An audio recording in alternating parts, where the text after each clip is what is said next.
Hello friends, आज मैं आपके लिए मानव शरीर से रिलेटेड कुछ इम्पोर्टेंट क्वेश्चंस लेके आया हूं जो कि आपके एग्ज़ाम में रिपीट होते रहता है। तो टोटल मैंने यहाँ पे 100 क्वेश्चंस को शामिल किया है मानव शरीर से रिलेटेड। तो ये वीडियो आप पूरा देखिए ताकि कोई भी क्वेश्चंस आपसे नहीं छूटे और नेक्स्ट एग्ज़ाम में जब ये क्वेश्चंस आए तो उसको आप ज़रूर से ज़रूर करके आएँ। तो चलिए स्टार्ट करते हैं। देखिए, ह्यूमन बॉडी से रिलेटेड यहाँ पे फर्स्ट क्वेश्चन है कि एक वयस्क मानव शरीर में कितनी हड्डियाँ होती है। तो 206 हड्डियाँ होती है। देखिए ये कितना बार एसएससी में 1999 में, 2012 में, 2019 में और भी एग्ज़ाम में ये पूछा गया है। तो ये आपको याद रखना है। नेक्स्ट क्वेश्चन याद रखना है कि मनुष्य की खोपड़ी में कितनी अस्थि होती है। तो याद रखना है मनुष्य की खोपड़ी में कितनी हड्डियाँ होती है, 8 हड्डियाँ होती है। नेक्स्ट आपको याद रखना है कि मनुष्य के शरीर में पसलियों के कितने जोड़े होते हैं। तो याद रखना है पसलियों के कितने जोड़े होते हैं, 12 जोड़े होते हैं पसलियों के। नेक्स्ट याद रखना है कि शरीर का सर्वाधिक प्रबल अस्थि कौन सा है। सबसे मजबूत अस्थि अगर आपसे पूछा जाए सबसे मजबूत हड्डी तो वो कौन है, जबड़े में होती है। नेक्स्ट क्वेश्चन है कि मानव शरीर के किस भाग में सबसे छोटी हड्डी होती है। तो याद रखना है कान में। सबसे छोटी हड्डी कहाँ पे होती है, कान में। और इसका बताना इसका नाम क्या है, इस सबसे छोटी हड्डी का नाम क्या है, आपको ये कमेंट बॉक्स में इसका आंसर ज़रूर देना है। देखिए सारा VVI क्वेश्चन से एग्जाम में इसी टाइप का क्वेश्चन जो है मानव शरीर से रिलेटेड पूछा जाता है। नेक्स्ट है मानव शरीर में सबसे बड़ी हड्डी कौन सी है। तो जांघ की हड्डी। इसको भी बताना है कि ये जो सबसे बड़ी हड्डी है इसका नाम क्या है, इसको आप कमेंट बॉक्स में ज़रूर बताएं। नेक्स्ट है टिबिया नामक हड्डी कहाँ पाया जाता है। तो टिबिया नामक हड्डी कहाँ पाया जाता है, तो टांग में पाया जाता है। नेक्स्ट क्वेश्चन है कि मानव शरीर के किस अंग की हड्डी सबसे लंबी होती है। तो जांघ की जो हड्डी है वो सबसे लंबी होती है। नेक्स्ट क्वेश्चन है कि इनमें से कौन सी हड्डी मानव कान का भाग नहीं है। तो मानव कान का भाग कौन सा नहीं है, उड अस्थि। ठीक है, बाकी अस्थूनक, रकाब, ककूद याद रखना ये मानव कान का ही हड्डी है। चलिए नेक्स्ट क्वेश्चन है कि मानव के जीवन काल में कितनी दांतें 2 बार होती है। तो याद रखना है 20 दांत जो है मानव के जीवन काल में 2 बार विकसित होती है। 20 ऐसा दांत है जो 2 बार विकसित होती है। नेक्स्ट है मानव शरीर में पाचन का अधिकांश भाग किस अंग में संपन्न होता है। तो याद रखना छोटी आंत में, जो स्मॉल इंटेस्टाइन है वहाँ पे जो पाचन का अधिकांश भाग जो है संपन्न होता है। नेक्स्ट क्वेश्चन है कि मानव शरीर का कौन सा एंजाइम कार्बोहाइड्रेट को तोड़ने में मदद करता है। तो ये कौन सा एंजाइम है जो कार्बोहाइड्रेट को तोड़ने में मदद करता है, एमाइलेज। याद रखना एमाइलेज एंजाइम जो है कार्बोहाइड्रेट को तोड़ने में मदद करता है। नेक्स्ट क्वेश्चन है कि पाचन क्षेत्र में भोजन के साथ मिलने वाला पहला एंजाइम कौन सा है।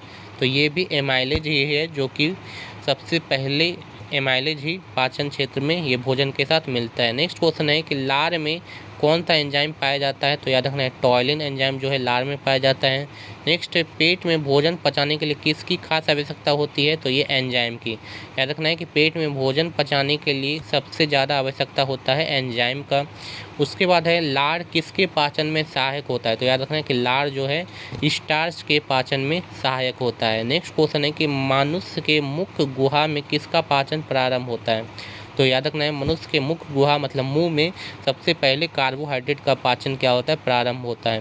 नेक्स्ट क्वेश्चन निम्नलिखित में से कौन सा आहार नलिका है। तो याद रखना है ग्रास नली जो है ये आहार नलिका है, जबकि ये तीनों आहार नलिका नहीं है।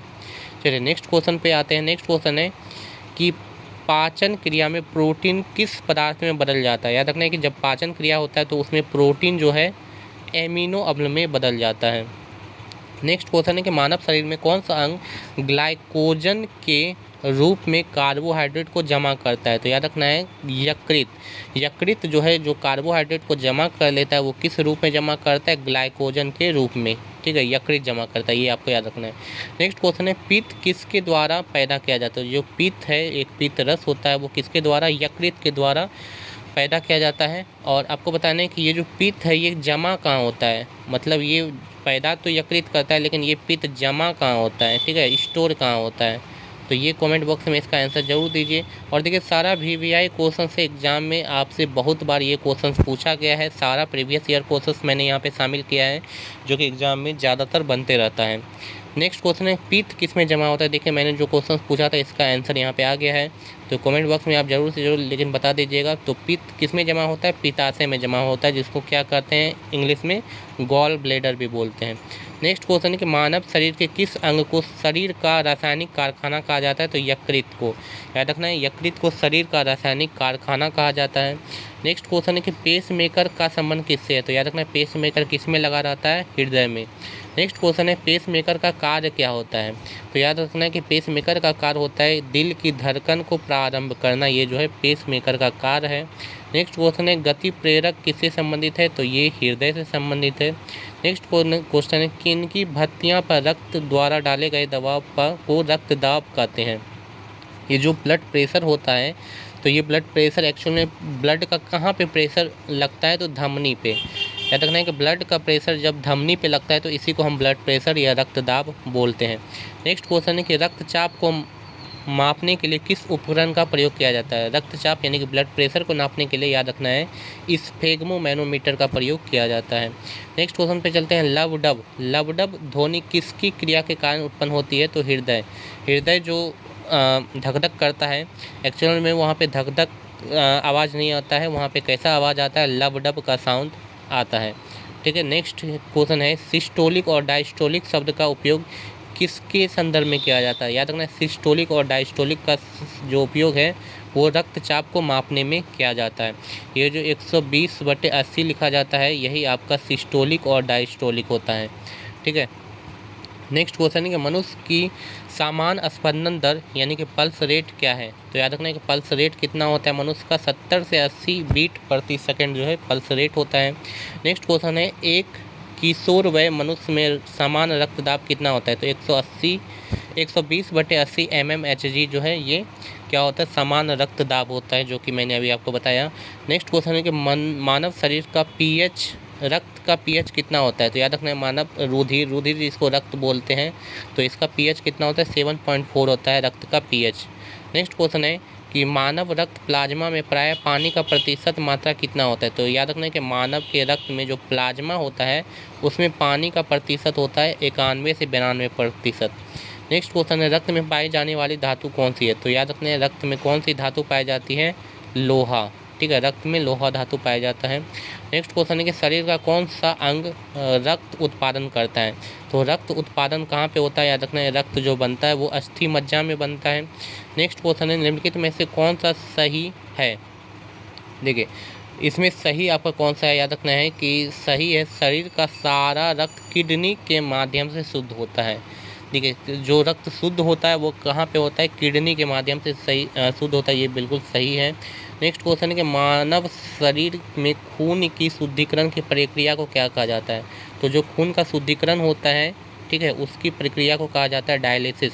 नेक्स्ट क्वेश्चन है कि रक्त में लाल रंग किसके कारण होता है। तो याद रखना रक्त में जो लाल रंग होता है वो हीमोग्लोबिन के कारण होता है, जो कि रक्त में प्रेजेंट होता है। नेक्स्ट क्वेश्चन है कि शरीर में हीमोग्लोबिन का क्या कार्य है। तो याद रखना शरीर में हीमोग्लोबिन का कार्य है ऑक्सीजन का परिवहन करना, ऑक्सीजन को ले जाने के कार्य हीमोग्लोबिन ही करता है। नेक्स्ट क्वेश्चन है हीमोग्लोबिन किसका महत्वपूर्ण घटक होता है। तो याद रखना हीमोग्लोबिन एक्चुअल में रक्त में किस में होता है, आरबीसी में, रेड ब्लड जो सेल होता है उसमें हीमोग्लोबिन प्रेजेंट होता है। ठीक है। नेक्स्ट क्वेश्चन है कौन सी रक्त वाहिकाएँ साफ रक्त फेफड़ों से हृदय में ले जाती हैं। तो याद रखना है कि साफ रक्त जो है फेफड़ा से हृदय में कौन ले जाता है, फुफ्फुस शिरा ले जाता है। नेक्स्ट किसकी सहायता से रक्त द्वारा ऑक्सीजन ले जाया जाता है। तो याद रखना है कि लोहित कोशिकाओं के द्वारा जो है रक्त द्वारा जो है ऑक्सीजन ले जाया जाता है, लोहित कोशिका। उसके बाद नेक्स्ट क्वेश्चन पे चलते हैं। नेक्स्ट क्वेश्चन है किसकी मौजूदगी के कारण शरीर के भीतर रक्त जमा नहीं होता है, मतलब रक्त जमता नहीं है। तो याद रखना है कि शरीर के भीतर जो रक्त नहीं जमता है उसका कारण है कि रक्त में क्या पाया जाता है, हेपेरिन नामक एक तत्व पाया जाता है। नेक्स्ट क्वेश्चन है कि हमारे शरीर की कौन सी कोशिकाएं मानव शरीर के सैनिक के रूप में कार्य करता है। तो श्वेत रक्त कण, ये जो WBC होता है जिसको श्वेत रक्त कण बोलते हैं WBC, इसको शरीर के सैनिक के रूप में कार्य करता है। उसके बाद रुधिर के प्लाज्मा में किसके द्वारा एंटीबॉडी निर्माण होता है। तो याद रखना है कि रुधिर का जो प्लाज्मा होता है, मतलब रक्त का जो प्लाज्मा होता है, उसमें एंटीबॉडी का निर्माण किसके द्वारा होता है? लिम्फोसाइट के द्वारा होता है, लिम्फोसाइट कोशिका के द्वारा। नेक्स्ट क्वेश्चन है कि लाल रक्त कोशिकाएं के निर्माण के लिए शरीर का कौन सा अंग जिम्मेदार है? तो लाल रक्त कोशिकाएं मतलब जो आरबीसी होता है वो उसका निर्माण कहाँ पे होता है? अस्थि मज्जा में होता है, ये आपको याद रखना है। नेक्स्ट क्वेश्चन, आरबीसी का कब्रिस्तान किसे कहा जाता है? तो आरबीसी का कब्रिस्तान किसे कहा जाता है? पलिहा को कहा जाता है। नेक्स्ट क्वेश्चन है कि मनुष्य की लाल रक्त कोशिकाएं का जीवन काल कितना होता है? तो याद रखना है जो लाल रक्त कोशिकाएं होता है आरबीसी का जीवन काल कितना होता है? 120 दिन होता है। नेक्स्ट क्वेश्चन है मानव शरीर में लाल रक्त का निर्माण कहाँ होता है? तो मैंने अभी तो बताया लाल रक्त का निर्माण कहाँ होता है? अस्थि मज्जा में होता है। चलिए नेक्स्ट क्वेश्चन पे चलते हैं। देखिए सारा इंपॉर्टेंट क्वेश्चंस है और इसी टाइप का क्वेश्चंस आपके एग्जाम में पूछा जाता है, तो इसको आप जरूर से जरूर पूरा वीडियो देख लें। लाल रुधिर कणिकाओं का उत्पादन कहाँ होता है? तो लाल रुधिर कणिकाएँ बोलिए या आरबीसी बोलिए, ये सब एक ही चीज़ है और इसका निर्माण कहाँ होता है? अस्थि मज्जा में होता है। नेक्स्ट क्वेश्चन है उच्च उत्तांश पर मानव शरीर में आरबीसी में क्या होता है? यह मतलब यहाँ पे ये बोला कि जब आप ऊंचे स्थान पे जाते हैं तो वहाँ पे आरबीसी में क्या होता है? उसकी संख्या में वृद्धि होता है। जैसे आप पहाड़ पे अगर जाएंगे, पहाड़ पे चढ़ेंगे तो वहाँ पे आरबीसी में आपका क्या होगा? वृद्धि होगा। नेक्स्ट क्वेश्चन है सफ़ेद रक्त कण यानी कि डब्ल्यूबीसी का मुख्य कार्य क्या है? तो इसका कार्य है रोग प्रतिरोधक क्षमता धारण करना। मतलब ये जो है रोग प्रतिरोधक क्षमता धारण करके जो है शरीर में पहुंचने वाले बीमारियों से ये क्या करता है? लड़ता है डब्ल्यूबीसी। नेक्स्ट क्वेश्चन है कि जब कोई बाहरी पदार्थ मानव रुधिर प्रणाली में प्रविष्ट होता है तो प्रतिक्रिया कौन करता है? तो मैंने बताया डब्ल्यूबीसी जो है बाहरी पदार्थ जब मनुष्य में पहुंचता है जो कि बीमारी क्रिएट कर सकता है, उससे लड़ता कौन है? डब्ल्यूबीसी ही लड़ता है। नेक्स्ट क्वेश्चन है एंटीजन एक ऐसा पदार्थ है जो एंटीजन का क्या कार्य होता है? जिसको प्रतिजन बोलते हैं। ये प्रतिरक्षी के निर्माण को बढ़ावा देता है एंटीजन। चलिए नेक्स्ट क्वेश्चन है कि कौन सा ब्लड ग्रुप सर्वग्राही है? तो याद रखना है सर्वग्राही जो है वो कौन सा ब्लड ग्रुप होता है? ए बी जो है सर्वग्राही होता है। नेक्स्ट क्वेश्चन है ए बी रक्त वाले व्यक्ति को सर्वाधिक आर्द्रता क्यों कहा जाता है? तो याद रखना है उसके रक्त में प्रतिपिंड का अभाव होता है, ठीक है, तो इसलिए इन्हें सर्वाधिक सार्वत्रिक आर्द्रता कहा जाता है। मतलब ये ए बी वाला जो ब्लड ग्रुप है ये सभी से रक्त लेता है।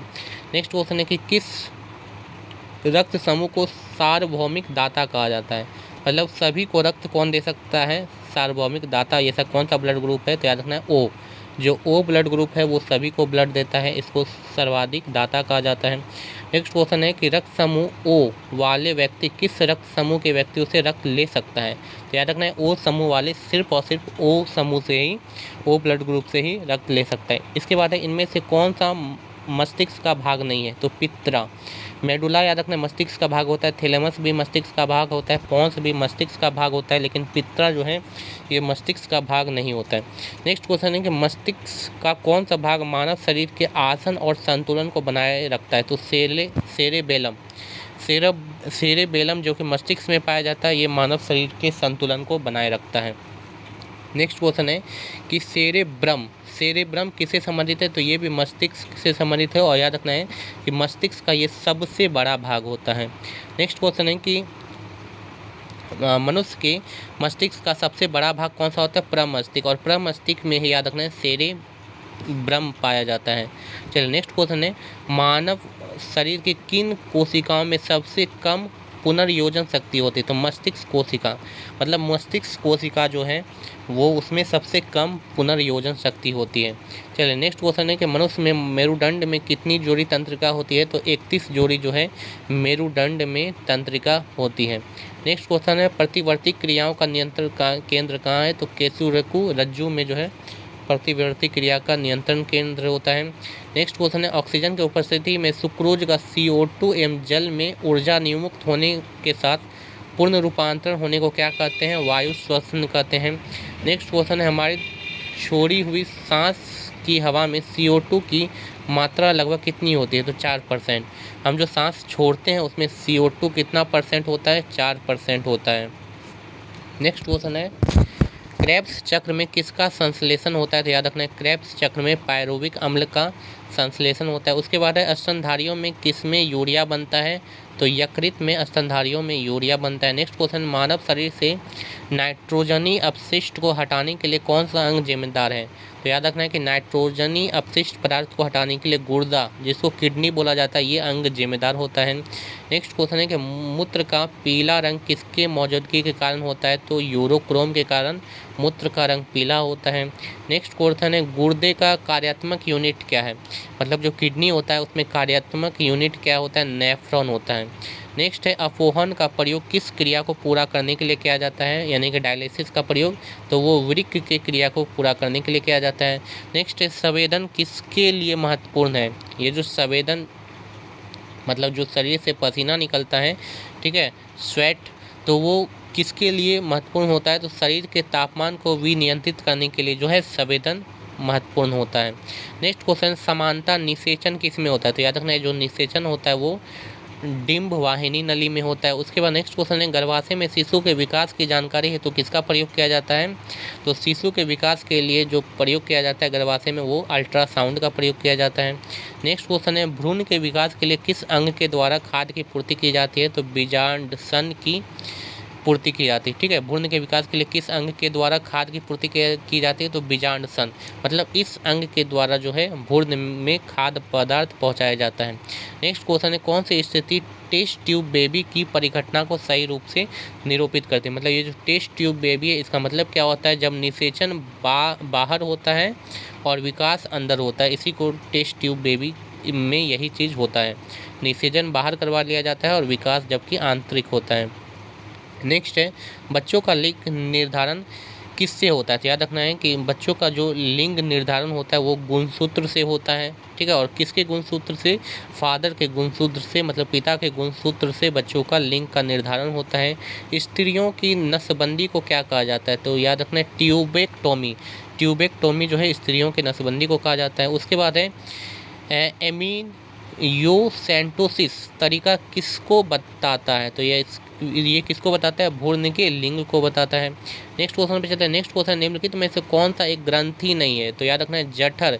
जठर ये ग्रंथि नहीं है, जबकि ये क्या है? एक रस होता है, जठर रस। ठीक है, चलिए नेक्स्ट क्वेश्चन है मानव शरीर की किस ग्रंथि को मास्टर ग्रंथि कहा जाता है? मास्टर ग्रंथि किसे कहा जाता है? पीयूष ग्रंथि को, जिसे को हम पिट्यूटरी ग्रंथि भी बोलते हैं। और ये कहाँ पाया जाता है? इसको कमेंट बॉक्स में आप जरूर बताएं, ये जो पीयूष ग्रंथि है ये कहाँ पे पाया जाता है। नेक्स्ट क्वेश्चन है मनुष्य के शरीर की सबसे छोटी ग्रंथि कौन सी होती है? तो ये पिट्यूटरी, जिसको पीयूष ग्रंथि भी बोलते हैं। ठीक है, ये पिट्यूटरी जो है ये मानव शरीर की सबसे छोटी ग्रंथि होती है। नेक्स्ट क्वेश्चन है कौन सी ग्रंथि अन्य अंतःस्रावी ग्रंथियों के कार्य को नियंत्रित करती है? तो याद रखना ये जो पिट्यूटरी ग्रंथि है ये सभी ग्रंथियों के कार्यों को नियंत्रित करती है, इसलिए इसको मास्टर ग्लैंड भी बोला जाता है। नेक्स्ट क्वेश्चन है थायराइड ग्रंथि से थायरोक्सिन स्रावित करने के लिए उत्तेजित करने वाला अंतःस्रावी हार्मोन कौन सा है? तो TCH जो है ये थायरोक्सिन को निकालने के लिए थायराइड ग्रंथि को क्या करता है? उत्तेजित करता है। नेक्स्ट क्वेश्चन है एक विशिष्ट हार्मोन को जिसकी कमी से गलगंड यानी कि ग्वाटर रोग हो सकता है संश्लेषित करने के लिए किस अंतःस्रावी ग्रंथि का आयोडीन की आवश्यकता होती है? तो याद रखना किसको होती है आवश्यकता? थायराइड को। थायराइड को जो है ये आयोडीन की आवश्यकता होती है। नेक्स्ट क्वेश्चन है किसकी कुसंक्रिया के कारण मानव शरीर में मिक्सिडीमा होता है? तो मिक्सिडीमा अबोट ग्रंथि के कारण होता है। नेक्स्ट क्वेश्चन अंतःस्रावी तंत्र को पेसमेकर किसको कहा जाता है? मतलब अंतःस्रावी तंत्र का पेसमेकर किसको कहा जाता है? थायरोक्सिन को कहा जाता है। नेक्स्ट क्वेश्चन पीनियल ग्रंथि कहाँ पाया जाता है? पीनियल ग्रंथि मस्तिष्क में पाया जाता है। नेक्स्ट क्वेश्चन है कि किस हार्मोन में आयोडीन होता है? तो थायरोक्सिन में याद रखना है आयोडीन पाया जाता है। नेक्स्ट क्वेश्चन है कौन सा एक अंतःस्रावी ग्रंथि पीयूष ग्रंथि से स्वतंत्र कार्य कर सकती है? तो याद रखना है कि परावटु जो है ये पीयूष ग्रंथि से स्वतंत्र कार्य करती है। नेक्स्ट क्वेश्चन है कि शरीर में सबसे बड़ी अंतःस्रावी ग्रंथि कौन सा है? थायराइड ग्रंथि जो है शरीर में सबसे बड़ी अंतःस्रावी ग्रंथि होती है। चलिए नेक्स्ट क्वेश्चन है कि कौन सा एक स्त्रीलिंग हार्मोन है? तो याद रखना एस्ट्रोजन। एस्ट्रोजन जो है ये एक स्त्रीलिंग हार्मोन होता है। नेक्स्ट है कौन सा हार्मोन लड़ो उड़ो हार्मोन कहलाता है? तो एड्रीनलिन। याद रखना एड्रीनलिन जो है इसे लड़ो और उड़ो हार्मोन कहा जाता है। नेक्स्ट क्वेश्चन है कि मानव शरीर में रक्तचाप किस ग्रंथि से नियंत्रित होता है? तो रक्तचाप यानी कि ब्लड प्रेशर जो है अधिवृक्क ग्रंथि से नियंत्रित होता है। नेक्स्ट क्वेश्चन है जीवन रक्षक हार्मोन किस ग्रंथि से स्रावित होते हैं? तो याद रखना है जीवन रक्षक हार्मोन जो है वो एड्रीनल ग्रंथि से स्रावित होता है। नेक्स्ट क्वेश्चन है कि मानव शरीर में कौन सा ग्रंथि अंतःस्रावी एवं बाह्यस्रावी दोनों ही प्रकार का होता है? तो याद रखना अग्नाशय, ये जो है अंतःस्रावी ग्रंथि भी है और बाह्यस्रावी ग्रंथि भी है। चलिए नेक्स्ट क्वेश्चन पे चलते हैं। इंसुलिन एक प्रकार का क्या है? तो याद रखना इंसुलिन एक प्रकार क्या क्या है? हार्मोन होता है इंसुलिन। और लास्ट क्वेश्चन पे चलते हैं और ये लास्ट क्वेश्चन है, थायराइड ग्रंथि का स्थान कहाँ पे होता है? देखिए इसका जवाब आपको कमेंट बॉक्स में आंसर करके देना है। इसका मैं ऑप्शन आपको नहीं दिखाने वाला हूँ। थायराइड ग्रंथि का स्थान कहाँ पे होता है, इसका कमेंट बॉक्स में आप ज़रूर आंसर दें और देखते हैं किसका किसका आंसर करेक्ट होता है। तो आज का वीडियो आपको कैसा लगा कमेंट बॉक्स में आप ज़रूर बताएं। अच्छा लगा तो वीडियो को लाइक करें और चैनल को ज़रूर से ज़रूर सब्सक्राइब कर लें ताकि सभी वीडियो आपके पास जल्द से जल्द पहुँचे। और अपने फ्रेंड से इस वीडियो को ज़रूर से ज़रूर शेयर भी करें। Thank you.